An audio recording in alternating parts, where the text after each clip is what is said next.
Hey guys, welcome back to the channel. We hope you're having a blessed day wherever and whenever you are. And thank you for tuning in for another daily Bible reading as we journey through the Bible in 60 days. Now, of course, it's not the whole Bible, but it's like a good taste or a preview of the Bible. Now, you can find this plan and other plans like it on a website called questionsgod.com. That's questionsgod.com. You can also check playlist on our channel. We have a playlist, Kids Bible in 60 Days playlist. It's on our channel. And as always, we're a family channel. We try to put out videos every day, but we're not perfect. If you want to support this channel, one way you can do that is by simply sharing the video. Now, with that being said, we're going to pick up today and read about Daniel in the lion's den. Very famous story in the Bible. And we're going to be reading Daniel chapter 6. We will be reading out of the NIV as always for this series. And this is day 37 out of 60. Are you ready, Jet? That's right.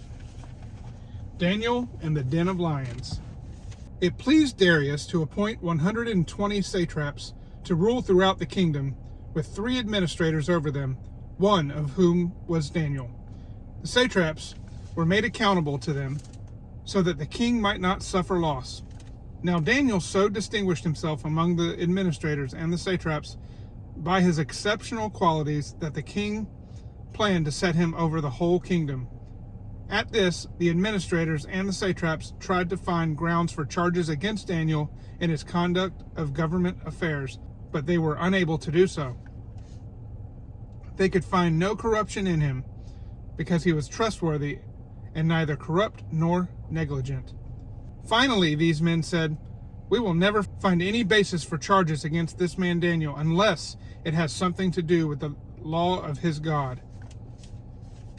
So these administrators and satraps went as a group to the king and said, "May King Darius live forever." The royal administrators, prefects, satraps, advisors, and governors have all agreed that the king should issue an edict and enforce the decree that anyone who prays to any god or human being during the next 30 days, except to you, your majesty, shall be thrown into the lion's den. Now, your majesty, issue the decree and put it in writing so that it cannot be altered, in accordance with the law of the Medes and Persians, which cannot be repealed. So King Darius put the decree in writing. Now when Daniel learned that the decree had been published, he went home to his upstairs room where the windows opened toward Jerusalem. 3 times a day he got down on his knees and prayed, giving thanks to his God, just as he had done before. These men went as a group and found Daniel praying and asking God for help. So they went to the king and spoke to him about his royal decree. "Did you not publish a decree that during the next 30 days, anyone who prays to any god or human being, except to you, your majesty, would be thrown into the lion's den?" The king answered, "The decree stands in accordance with the law of the Medes and the Persians, which cannot be repealed." Then they said to the king, "Daniel, who is one of the exiles from Judah, pays no attention to you, your majesty, or to the decree you put in writing.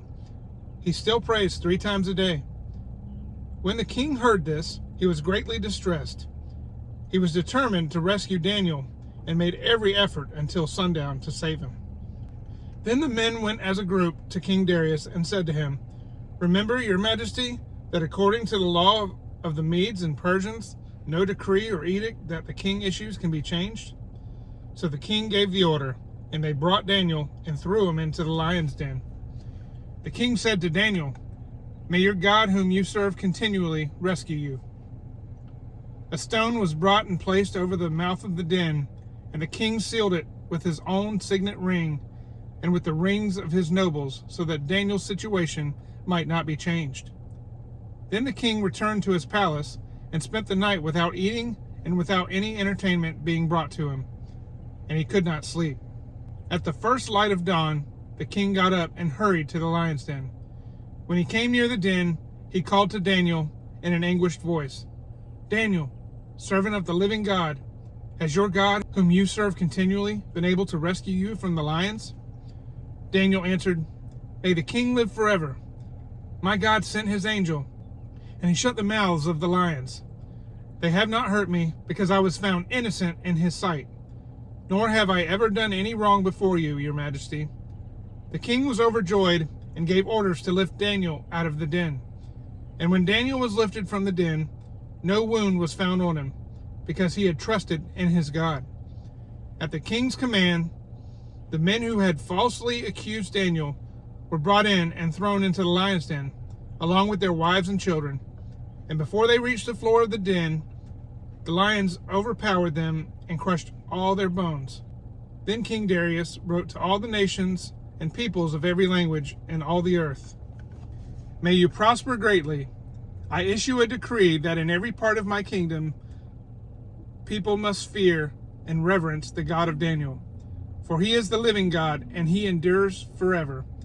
His kingdom will not be destroyed. His dominion will never end. He rescues and he saves. He performs signs and wonders in the heavens and on earth. He has rescued Daniel from the power of the lions." So Daniel prospered during the reign of Darius and the reign of Cyrus the Persian. Well, that's it. Chapter 6 of Daniel. That's our reading for the day. Wow. Doesn't get any better than that. Well, we hope you'll join us on the next daily reading. But as always, we'll see you next time. God bless.